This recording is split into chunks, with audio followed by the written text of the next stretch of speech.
Right NHRD సదస్సులో మంత్రి KTR మాట్లాడుతున్నారు. ఇప్పుడు లైవ్ చూద్దాం. Unless I'm not preaching socialism, I'm not preaching communism. All I'm saying is, when the Honorable Prime Minister himself says, a freebie culture, revdi culture, theek nahi hai. Let me remind all of you in this room, we are still a third world country with the maximum number of poor people on the planet. While 5 trillion, 10 trillion goals are laudable, ambitious, noteworthy, praiseworthy, the fact remains, unless a government in India, every government in India, takes care of its most vulnerable, there will come a day when civil strife will ensue. And all those who are sitting here in the comforts of this wonderful auditorium will not be able to have such meetings if there is civil strife. So it is the bounden responsibility, it is the fundamental responsibility of every single government in this great nation to ensure that while the economy grows, the wealth also gets distributed. While the economy grows, the most vulnerable is also taken care of, and ensure that development and welfare go hand in hand. Now in Telangana, we have done exactly that. In the last 8 years, just to give you numbers, our per capita in 2014 in Telangana was 1,24,000 rupees. As of June last year, it rose to 2,78,000 rupees. When the national average, national per capita is only 1,49,000 rupees, Telangana's per capita is 2,78,000 rupees. The GSDP of Telangana was 5 lakh crores in 2014. As of June last year, it rose to 11.55 lakh crores. If I have to sum it up in one line, because we are talking about the 5 trillion economy, if the rest of India performed as well as Telangana did, we would have already been a 4.6 trillion economy today. That's how well Telangana has grown over the last 8 years. We grew at 15% compounded annual growth rate.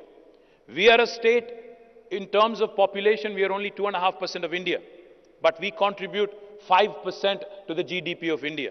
So we are literally a 50-kilo boxer fighting in a 100-kilo category. We are punching double our weight. That's what I meant when I said people management. That's what I meant when I said expectations management, alignment of expectation with those of the needs of the people is important. In Telangana, we focused on the 3I mantra: innovation, infrastructure, inclusive growth. We ensured that all these three I's went hand in hand to ensure a fourth I, that is India, also raised along with us. On innovation, when I say innovation, a lot of people think startups. I don't just mean startups. Innovation can come from within the government in terms of new policy making. In Telangana, because I know there are a lot of chief executives also in the room, let me point out, we've innovated with our policy making. The first piece of legislation that we have drafted in the new state of Telangana in 2014 October was the TS iPass. TS iPass literally stands for the Telangana State Industrial Project Approval Self-Certification System. What does it mean? I'll just give you 3 salient features of it.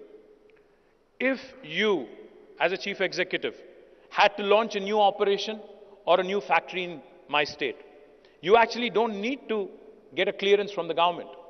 You don't need an approval from the government. You don't need an approval from the local municipality. You don't need an approval from the local village panchayat. You can hit the ground running. If you have a piece of land that is already allocated to you, you can start the construction of your factory on day one by self-certifying yourselves that you will be in compliance with the law of the land. What we seek of you, though, because we need to also ensure regulatory compliance is met with, we seek that you submit all details, the nature of business, the investment, the employment potential, the taxes you would be paying, etc., the category of industry, etc., on the TS iPass portal. When we receive all that information on the portal, we promise all clearances by statute, backed by legislation, in a span of 15 days. If we don't deliver on the 15-day promise, on the 16th day, it's a deemed approval, it's an automatic approval. No state in India will tell you this. No other state in India will tell you this. On the 16th day also, this TS iPass legislation gives me a handle to penalize even my senior bureaucracy, senior bureaucrats with a penalty of rupees 1,000 per day if they are held responsible for holding up the clearances. Again, no other Indian state has done this in the last 75 years. For those of you who are wondering, is this too good to be true, or does it actually work in reality? Or since this guy is a politician wearing a white shirt, is he just BSing his way through? Let me tell you, in the last 8.5 years, we've been able to raise more than $47 billion of investment, have given more than 21,920 plus